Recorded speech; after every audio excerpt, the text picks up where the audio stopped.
am really looking forward to this conversation on the Healthy Over 50 podcast.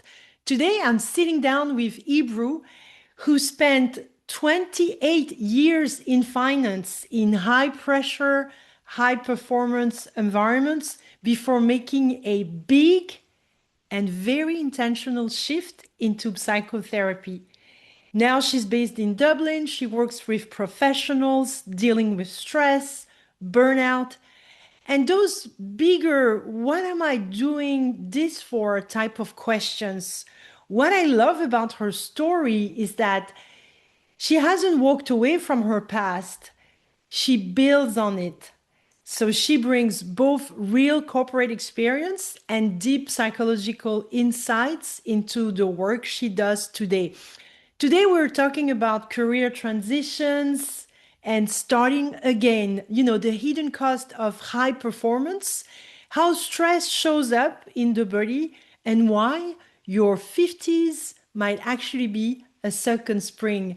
If you ever thought, is this it? Or is it too late to change? This one will definitely resonate. But remember, it's about your health, it's about your performance, and maybe it's about your next chapter. Ebru, thank you so much for joining me today. How are you? Thank you, Lilian. It's really wonderful to have this chance to chat with you on these topics, which are close to my heart. And I'm delighted to be on the podcast, Healthy Over 50. Yeah, Yeah, looking well, forward thank to our you. chat. That is great to have you. I love to have since I feel like I'm close to 50 myself, I just love to have conversation, those type of conversations, because we know change is the only constant. So it's really nice to have those conversations. But anyway, I know you, but not everybody does. So I just want to give you a chance maybe to introduce yourself, maybe in 1 minute. My name is Ebru Nuhoglu Reilly. I'm originally from Turkey and I've been living in Dublin for more than 20 years. And in a way, as you can see, Turkey and Dublin, they are at the edges of Europe. And I really feel connected to both places deeply.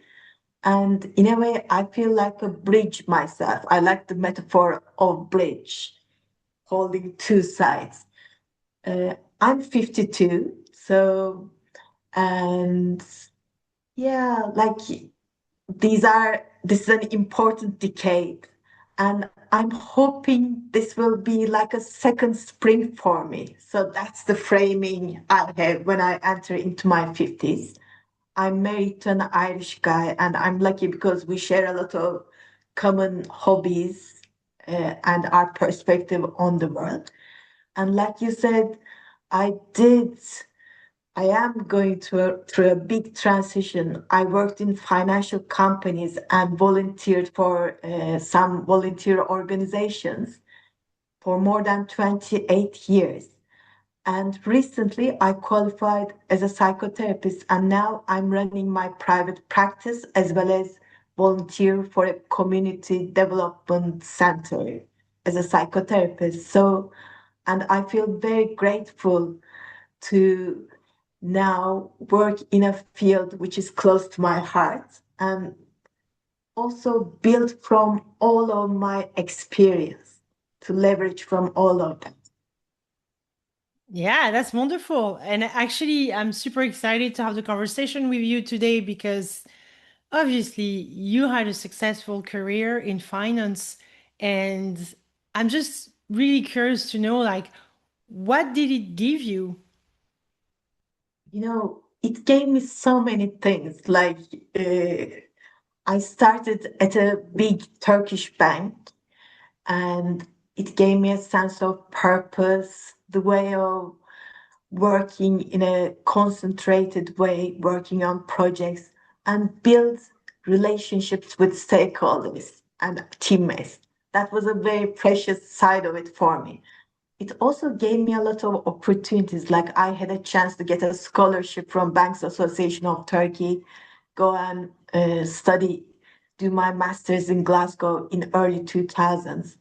And in 2003, it was again my job who brought me to Dublin as I was the coordinator of the subsidiary of the Turkish bank. So I'm really grateful for all of these opportunities.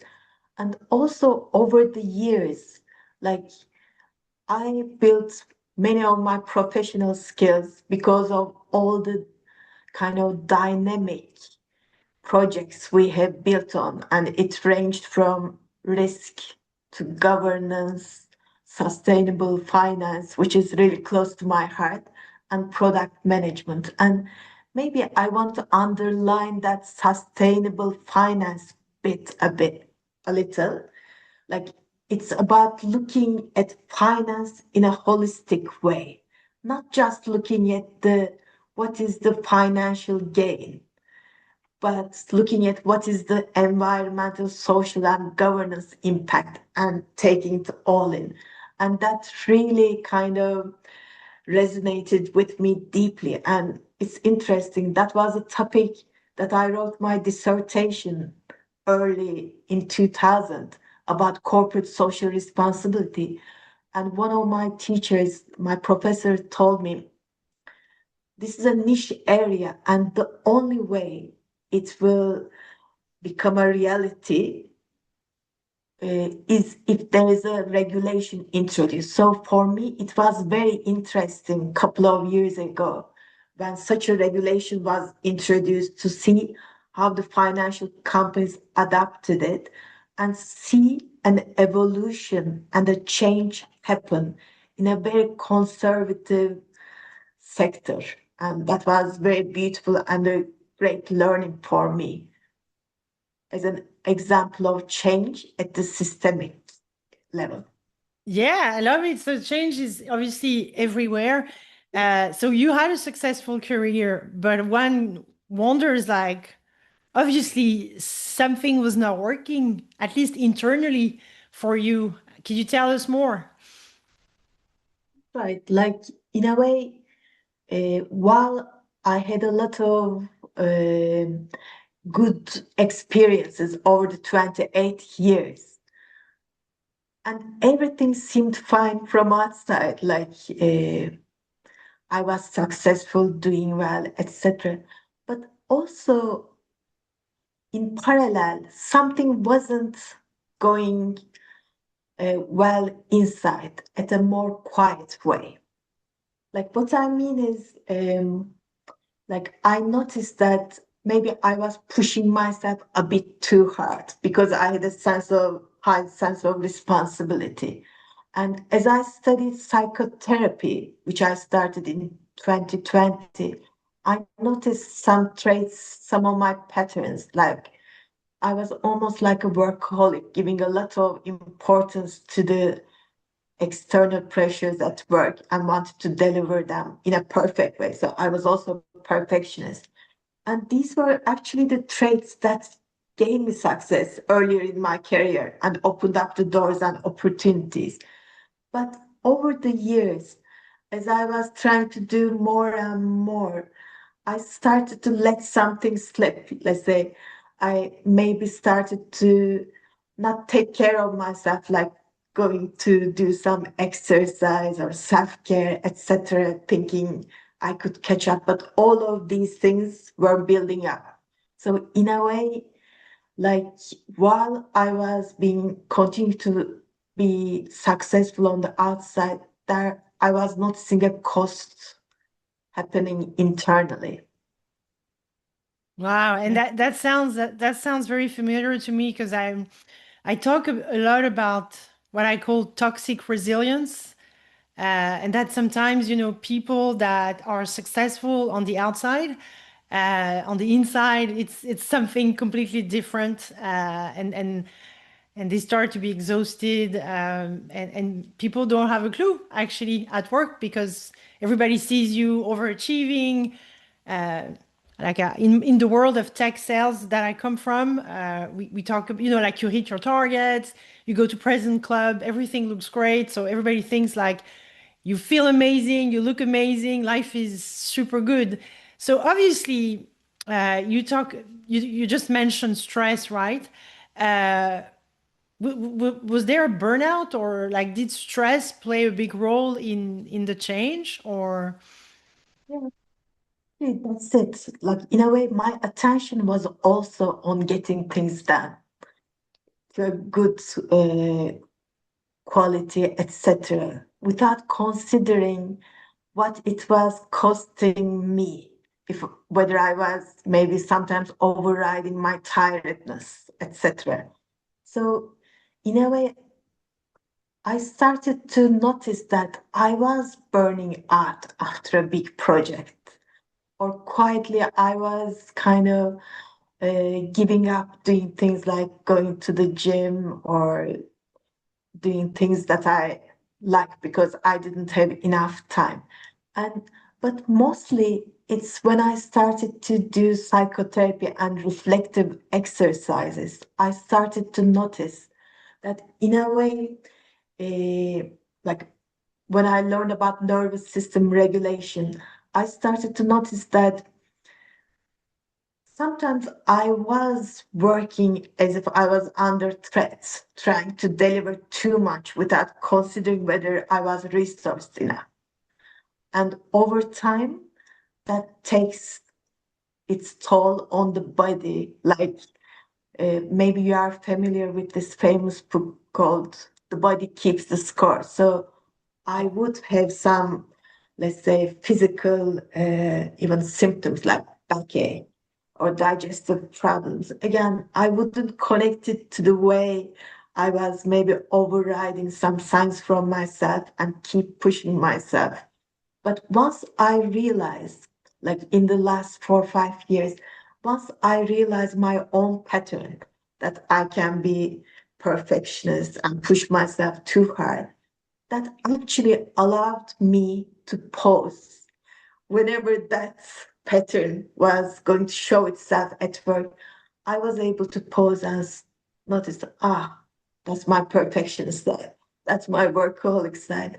And that gave me the chance to soften it at work and also consciously introduce, even if I was busy, making sure I took care of myself, like going to swimming during lunchtime twice a week or going to yoga. And that way of working in my last years after this awareness arose Mhm. actually enabled me to move to a more sustainable way of working. Like, in a way, I was taking care of the cost to myself. And when I kind of softened, I realized maybe I was actually bringing more space in the team. And like my teammates also felt it, this change. Oh, that's great. And maybe you inspired people, obviously.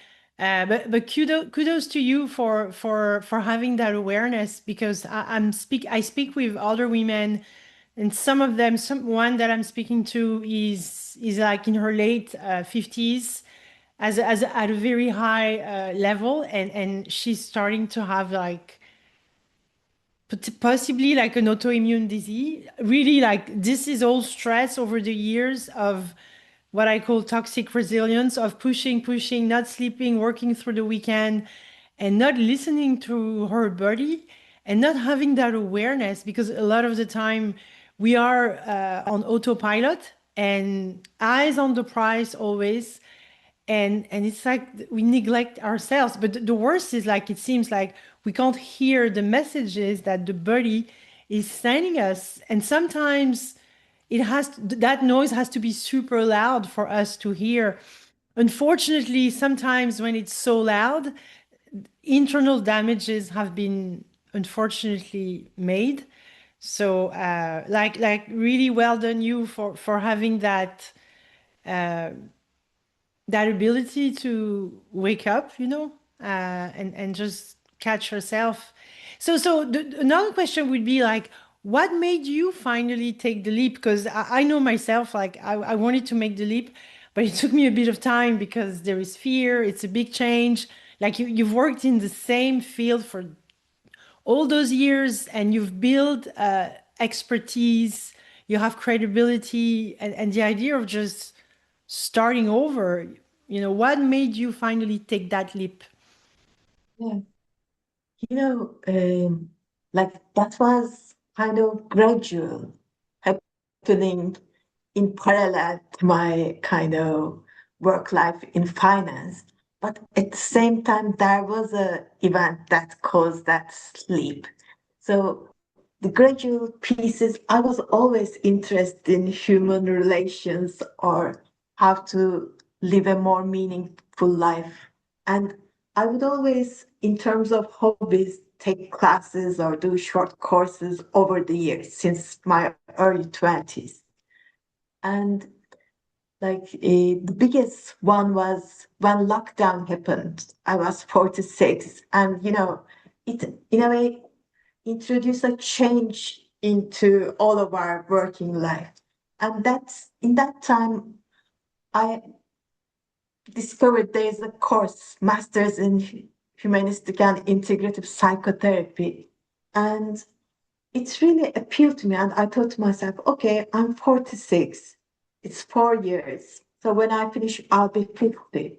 That would give me a good chance if I want to change it, because this is a topic I really like, to have that option. And in the worst case, I can just do it for myself because I also love learning. So that's how I started to do my master's in psychotherapy. And I'm really glad that I took the decision.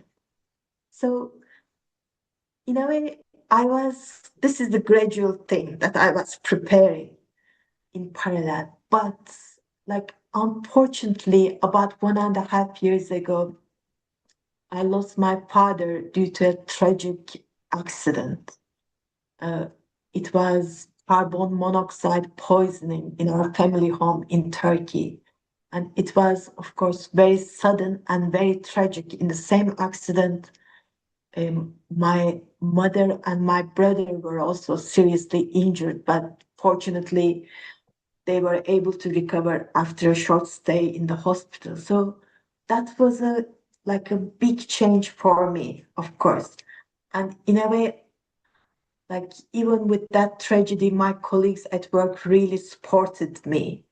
And I continued to work for about 6 months. But at some point, I realized like I needed to take time for myself to process this grief with my family. And that's why I decided to resign. And what I did was first spend some time with my family in Turkey. And then we were able to do something meaningful for us. Like we wrote a book in memory of my father. And Wow, then, that's amazing. yeah, that was a really nice way to kind of process it all together. Uh, and another thing we started was a public health project. As a family, we kicked off a, a carbon monoxide poisoning prevention project, hoping to kind of bring what we learned from this unfortunate event as a kind of a health promotion project and hopefully increase awareness about this. So I'm really glad about that. And then I decided, okay, it's time for me to do my work, to design my work in a way that suits me, which will allow me to work more closely with my own values. That's how I started to set up my own private practice. At the same time, I'm volunteering for, as I said, community center. And also part of my time is now allocated to this public health project, which is again close to my home. Wow, that's amazing. That's really powerful that the project around health, what you're doing, it's super generous. Like something that causes you a lot of pain and suffering, that you're transforming that into kind of a gift to help others, just to avoid accidents. So that's super powerful. That's not only beautiful, but that's powerful as well, and super inspiring. This is how you transform energy into something very positive. So that's quite amazing. Obviously, when comes change, there is always fear potentially because change is not easy. Career change. Could you touch maybe on the potential fears or Yeah, because some people listening might have similar ones, I suspect. So yeah, might be that's super so helpful. true. Like on the one hand, I'm really like um, feeling more alive because I'm doing something totally new, which is really aligned to what I want to do and like all these possibilities. It's such an amazing source of energy. At the same time, I'm really getting out of what I was used to for almost 30 years, where I had a lot of security in terms of financial security or the things I knew how to work in a certain environment, etc. So it's a huge change. Like one simple example is I used to work in the background, like I would work on projects, reports, etc., but I would be shy to, let's say, present them. That wasn't my strong point. But like we are doing now. Now I'm becoming more visible. And yeah, part of me is kind of anxious about it. I'm not used to it, but part of me is feeling more alive and I'm almost feeling more full of myself. Like I'm feeling myself more fully. I'm discovering parts that were not in the foreground. And this is very exciting. And there are two kind of quotes that sometimes help me. One is it's the name of a famous book as well. Feel the fear, but do it anyway. Mm-hmm. I forgot the writer now. And the other one is like, and this is something I heard years ago from my yoga teacher in a workshop. Like when the cost of staying as a bud is bigger than the risk of it blossoming, then you make the change. And like basically that's the process I am in at the moment. I'm getting out of my comfort zone. Scary at first, but it also gives an incredible energy. And that way, I think it's expanding. Yeah. Yeah, because what you said, what I heard you say, and at least a couple of times, is you said energy. So this is energizing, obviously. You said it's aligned with your values, so you're more connected to who you are. And I'd say maybe energy comes from interacting with people, because as Yeah. a psychotherapist, obviously, you're helping others. So I can hear and feel the meaning there. Um, Now, there's an obvious question that one would ask, why psychotherapy? Why you didn't become a coach? Why I don't know, you didn't decide to create a charity? Like, why psychotherapy? I was always interested in psychology, philosophy, and arts from my early teens. And like what happened is I also discovered yoga, breathing, tai chi, etc. in my 30s, all these ancient traditions. And like in a way, I found myself studying more and more psychotherapy. Like first I started with logotherapy, Viktor Frankl, who wrote Man's Search for Meaning. I did a 2 year course on it.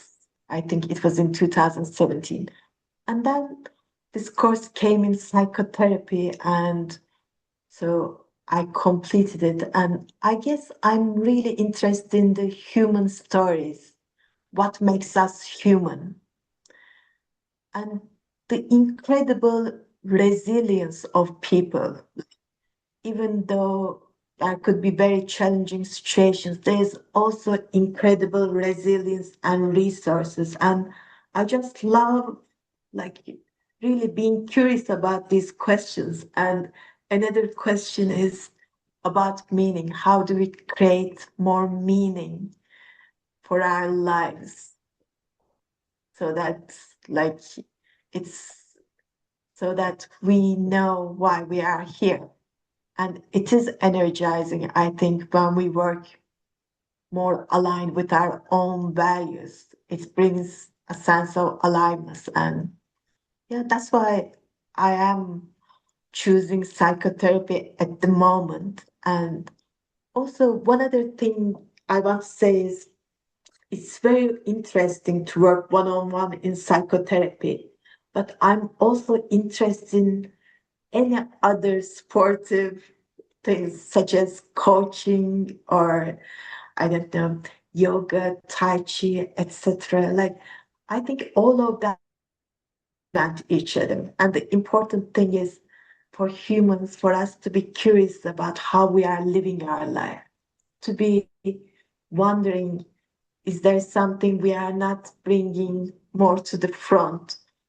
And how can we bring this change in our lives? And so I'm also interested in creating that kind of an ecosystem and exploring all those complementaries. How has your definition of success changed? I mean, has it changed? And if so, how? Yeah, like that's a really good question. And yes, definition of success has changed. Initially, it was more about external indicators and hitting the targets or delivering the project or getting a promotion, these kind of things.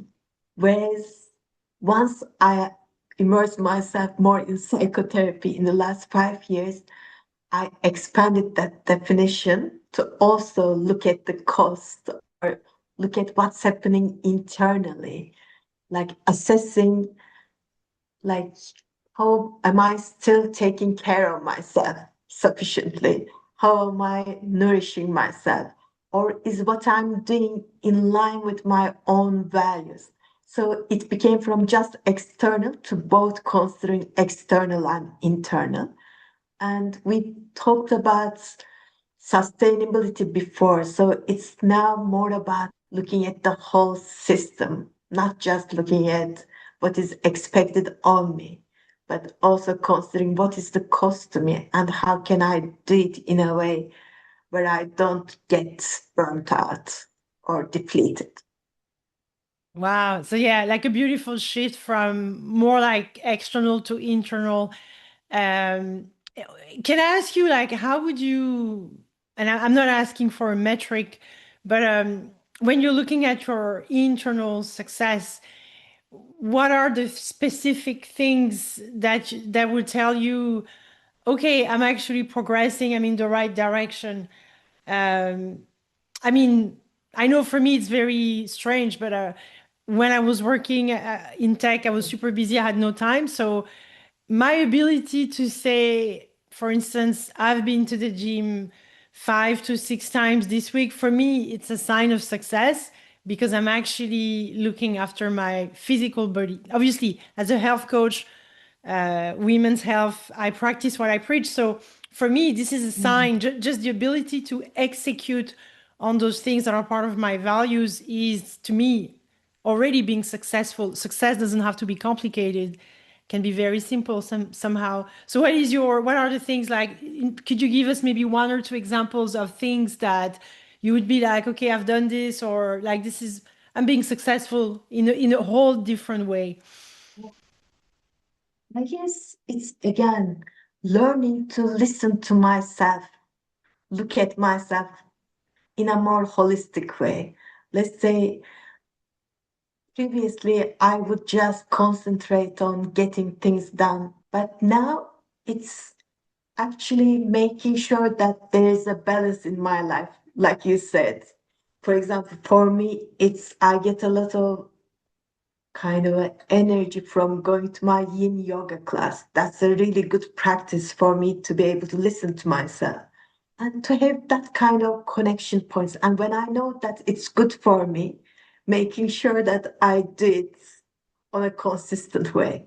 Or another thing I discovered was similarly going swimming, especially during lunchtime, twice a week in my last few years at the office. And that was another way of, again, bringing kind of sense of rest to my system. But Another way we can look at it is now that I'm more familiar with nervous system regulation. Like it's a way of tuning in and noticing, am I doing it because I'm kind of anxious or in a defensive state of fight or flight? Or as I'm doing it, do I still feel connected to myself or to the other people? But I'm doing this with a bit of excitement, just taking a moment to ground myself. Okay, so what does your career in finance has taught you maybe that you're using today? Like, as I said, I learned so much from this experience. One of the top things is building relationships with my teammates, stakeholders, etc. Another one is work on projects, how to manage projects. And this I'm really using currently, especially as I'm setting up my practice, but also in this public health project we have started.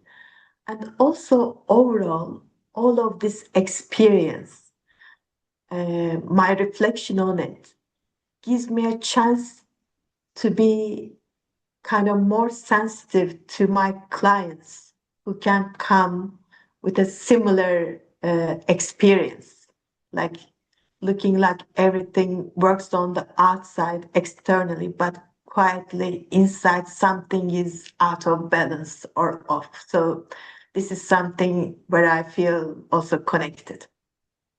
Wow. And what patterns do you see in obviously high achieving professionals that concern you? Because obviously we've been there, I've been there too, and we unfortunately know more and more people that are facing those type of situations. It's almost like a pandemic almost. So can you maybe tell us what's your take on that? And Yeah, like, first of all, everyone is individual, so each pattern will be different for that person.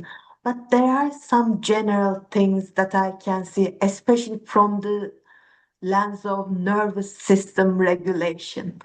Like, based on this model, like when as humans we feel under threat, we just tend to act defensively, either in the sympathetic way where it's fight or flight, or in a parasympathetic way where we are freezing, folding, collapsing. Like in contrast to this, when we are feeling safe or connected, we can face things or we can feel that we can kind of have the excitement of the sympathetic energy, but do it in a playful way or things flow more easily. To be honest, like corporates, they are stressful environments. There are a lot of deadlines, one thing coming in front of the other, and many people are juggling things at the same time. So we also affect each other. And like, therefore, from the lens of nervous system regulation, I can say,